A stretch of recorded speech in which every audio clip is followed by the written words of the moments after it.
Allah telah membagi manusia menjadi 3 golongan, yaitu yang pertama golongan orang-orang beriman atau kita kenal dengan mukminin. Yang kedua golongan orang-orang yang ingkar atau orang kafirin. Dan yang ketiga adalah golongan orang-orang yang munafik atau munafikin. Bismillahirrahmanirrahim. Alhamdulillah wassalatu wassalamu ala sayyidina Muhammad Rasulillah wa ala alihi wa sahbihi wa man walah. Ashhadu an la ilaha illallah wahdahu la syarika lah wa ashhadu anna sayyidana Muhammadan abduhu wa rasuluh la nabiyya ba'dah. Amma ba'd, fa inni usikum wa nafsi bi taqwallahil qa'il fi kitabihil Qur'an. Ya ayyuhalladzina amanu taqullaha haqqa tuqatih wa la tamutunna illa wa antum muslimun. Wa qala idza ja'akal munafiquna qala nashhadu inna rasulullah wallahu ya'lamu innaka larasuluh wallahu yashhaduhu innal munafiqina lakadzibun. Ma'asyiral muslimin rahimakumullah. Pada kesempatan yang mulia ini, mari kita senantiasa menguatkan tekad dan terus berupaya meningkatkan iman dan takwa kepada Allah Subhanahu wa taala dengan menjalankan semua perintah Allah dan menjauhi semua larangannya. Dengan hal ini, mudah-mudahan kita termasuk golongan orang-orang mukmin dan muttaqin yang dikasihi Allah. Keimanan khususnya ketakwaan sendiri merupakan pembeda antara orang yang biasa dengan orang yang dimuliakan Allah Subhanahu wa taala. Sebagaimana yang termaktub dalam Al-Qur'an surat Al-Hujurat ayat 13. Inna akramakum indallahi atqakum. Artinya, sesungguhnya yang paling mulia di antara kamu di sisi Allah ialah orang yang paling bertakwa. Ma'asyiral muslimin rahimakumullah. Allah telah membagi manusia menjadi 3 golongan, yaitu yang pertama golongan orang-orang beriman atau kita kenal dengan mukminin.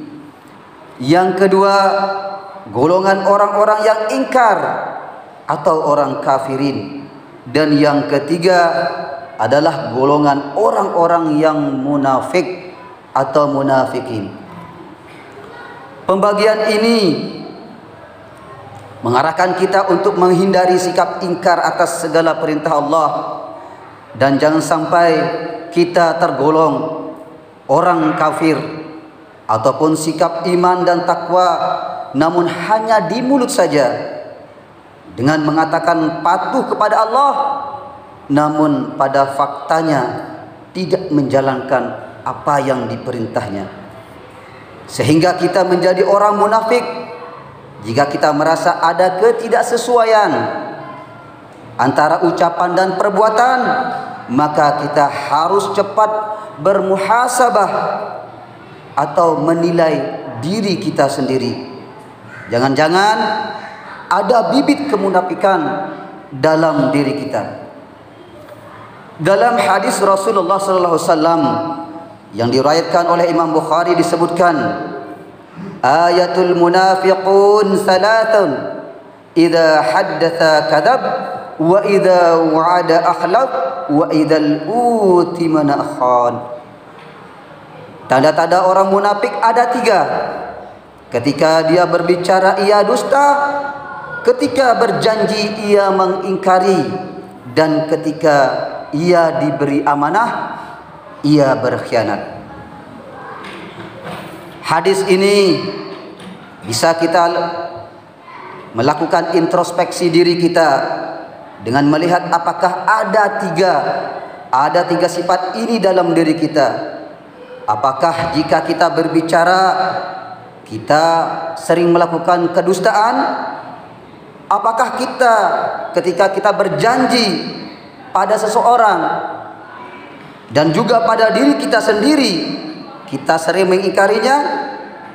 Dan apakah saat kita diberi satu tanggung jawab atau amanah kita memiliki kecenderungan untuk berkhianat? Ma'asyiral muslimin rahimakumullah, dalam tafsir Al-Misbah disebutkan kata munafik atau nifak terambil dari kata nafaq atau terowongan yang memiliki dua muka, yakni kiri dan kanan. Jika seorang itu dikejar dari mulut terowongan satu, maka akan lari ke mulut terowongan satunya. Ada sesuatu yang disembunyikan yang tidak terlihat oleh kasat mata. Oleh karenanya sifat munafik termasuk sifat buruk yang sulit dideteksi, sehingga orang yang memiliki sifat ini termasuk musuh dalam selimut dan termasuk dalam kategori pembohong. Ibnu Rajab Al-Hambali menyebut kata munafik secara bahasa bisa diartikan sebagai bagian dari penipuan, perbuatan licik, dan menunjukkan perbuatan yang berbeda dari yang sebenarnya. Ia menyebut bahwa sifat munafik terdiri dari dua jenis, yaitu munafik secara akidah dan munafik secara perbuatan.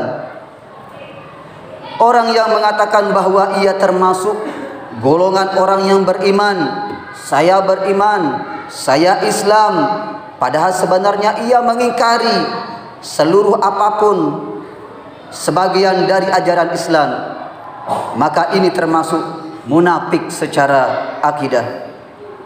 Sementara orang yang menunjukkan perilaku seolah-olah baik, tetapi dia di belakang ia menyimpan sifat sebaliknya. Semisal seorang muslim yang sering berdusta, seorang muslim yang sering mengingkari janji, sering berkhianat dan sejenisnya, maka ini adalah termasuk munafik secara perbuatan. Perbuatan buruk akan dibalas dan perbuatan buruk pula. Begitu juga sifat munafik akan mendapatkan balasan atau ancaman dari Allah Subhanahu wa taala. Sebagaimana tertuang dalam Al-Qur'an surat An-Nisa ayat 145. Innal munafiqina fid darkil asfali minan nar wa lan tajida lahum nasira. Sungguh orang-orang munafik itu ditempatkan pada tingkat yang paling bawah di neraka, dan kamu tidak akan mendapat seorang penolong pun bagi mereka. Sifat munafik hadirin pun menjadi kekhawatiran Rasulullah SAW, sehingga beliau mengatakan umat Islam untuk menjauhinya. Terlebih Rasulullah SAW paling khawatir jika terdapat umat yang munafik, yang memiliki kemampuan pintar berbicara, sebagaimana disebutkan dalam sebuah hadis yang diriwayatkan oleh Imam At-Tabrani. Inna akhwafan ma akhafun alaikum ba'di kullu munafikin alimul lisan. Sungguh yang paling aku khawatirkan atas kalian semasa semua peninggalanku adalah orang-orang munafik yang pintar berbicara.